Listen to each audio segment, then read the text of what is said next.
இந்திய கூட்டணி மற்றும் எதிர்க்கட்சிகள் உட்பட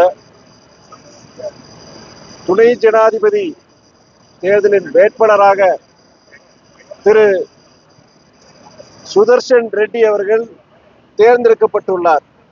ஏகமனதாக தேர்ந்தெடுக்கப்பட்டுள்ளார். திரு சுதர்ஷன் ரெட்டி அவர்கள் நீதித்துறையில் ஒரு வழக்கறிஞராக, நீதிபதியாக, குறிப்பாக குவஹாத்தி நீதிமன்றத்தில் தலைமை நீதிபதியாகவும், உச்ச நீதிமன்றத்தில் நீதிபதியாகவும் அவர் சிறப்பாக செயல்பட்டுள்ளார். அவர் ஒரு புரோகிரசிவ் திங்கர், ஒரு முற்போக்கு சிந்தனையாளர். சமூக நீதி அடிப்படையிலும் மதசார்பின் அடிப்படையிலும் ஒடுக்கப்பட்டவர்களின் பிரச்சனைகள், இது போன்ற விஷயங்களில் அவர் கடந்த கால அவருடைய தீர்ப்புகள், முக்கிய தீர்ப்புகள் நீதிபதியாக உள்ளன.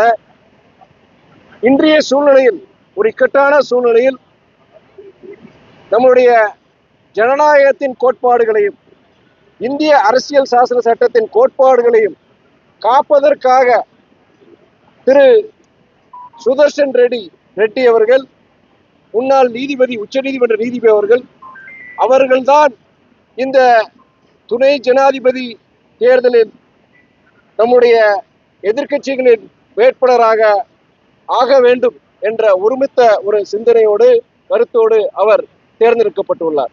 செய்திகளை உடனுக்குடன் தெரிந்து கொள்ள கீழ்கண்ட கேபிள் மற்றும் டிடிஹெச் நெட்வொர்க்குகளில் எம்நாடு செய்தி தொலைக்காட்சியை காணுங்கள். பாதகம் செய்பவரை கண்டால் நாம் பயம் கொள்ளலாகாது பாப்பா. மோதி மிதித்துவிடு பாப்பா, அவர் முகத்தில் உமிழ்ந்துவிடு பாப்பா. அண்மை செய்திகளை உடனுக்குடன் தெரிந்து கொள்ள இணைந்திருங்கள் எம்நாடு தொலைக்காட்சியுடன்.